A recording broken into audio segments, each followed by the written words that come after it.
Bangabandhu digital ইউনিভার্সিটির নাম পাল্টানোর দাবিতে গাজীপুরের কালিয়াকৈরে রেলপথ অবরোধ করে রেখেছেন শিক্ষার্থীরা। এতে ঢাকার সাথে সারা দেশের পশ্চিমাঞ্চলের রেল যোগাযোগ বন্ধ হয়ে গেছে।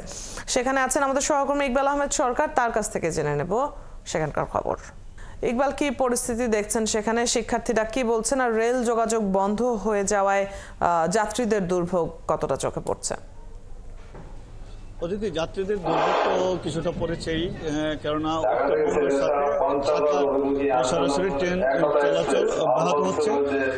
অর্থাৎ ডিজিটাল ইউনিভার্সিটি, যেটা বঙ্গবন্ধু ডিজিটাল ইউনিভার্সিটি ছিল, পরবর্তীতে সেটার নাম বদল করে রাখা হয়েছে গাজীপুর ডিজিটাল ইউনিভার্সিটি। সেটা পরিবর্তন করে শিক্ষার্থীরা চাচ্ছেন যে বাংলাদেশ ডিজিটাল ইউনিভার্সিটি করা হোক। সেই দাবিতে আজকে সকাল 9:30 থেকে তারা ডিজিটাল ইউনিভার্সিটির যে নাম সেটা পরিবর্তনের দাবিতে তারা ট্রেন লাইন অবরোধ করেছে। সিরাজগঞ্জ এক্সপ্রেস ঢাকাগামী প্রথমে আটকা পড়ে, সেটা যাত্রীদের অনুরোধের প্রেক্ষিতে শিক্ষার্থীরা সেটা ছেড়ে দেয়।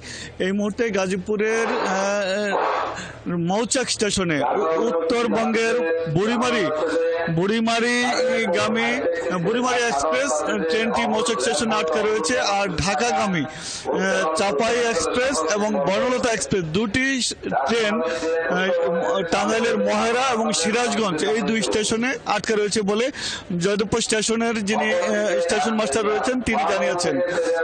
শিক্ষার্থীরা বলছেন তাদের দাবি পূরণ না হলে তারা এই আন্দোলন অব্যাহত রাখবে। আর স্টেশনের যারা কর্মকর্তা রয়েছেন তারা বলছেন বিষয়টি উচ্চ পর্যায়ে জানানো হয়েছে। রেলওয়ের যারা ঊর্ধ্বতন কর্মকর্তা রয়েছেন তাদেরকে জানানো হয়েছে। আর যাত্রীরা বলছেন এই ধরনের আসলে আন্দোলন করে হুটহাট পূর্ব ঘোষণা ছাড়া এই ধরনের আন্দোলন করে তাদেরকে দুর্ভোগে ফেলার কোনো।